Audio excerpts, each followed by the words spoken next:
laws which stand in diametric opposition to Catholic doctrine. Because, of course, Hitler was not a man you could ever trust. And, of course, you could never do a deal with Hitler. And yet the Vatican just stays on course.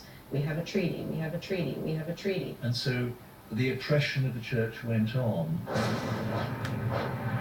And it got worse.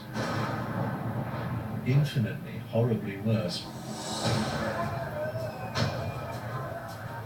As the 1930s wear on, Hitler's dictatorship becomes more and more violent. A litany of anti-Jewish laws are passed, including a boycott of all Jewish businesses.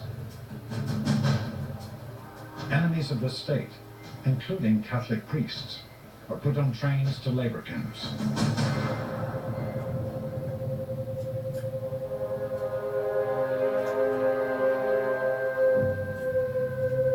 The concentration camp at Dachau, some have described it as the world's biggest seminary.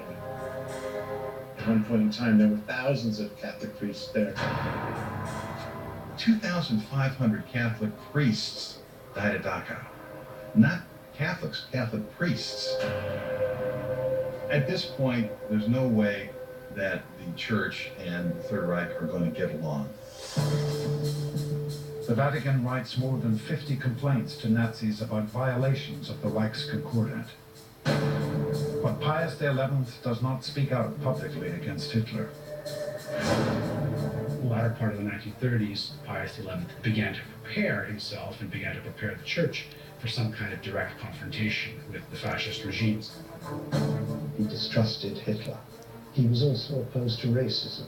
He was personally not very friendly to the Jews. He shared the very widespread Christian belief that the Jews as a people had been responsible for Jesus' death, but he thought that that didn't mean you had a right to invade their human rights. And in fact wrote an encyclical condemning it.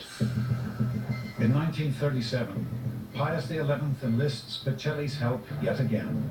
He drafts an encyclical regarding the situation in Germany.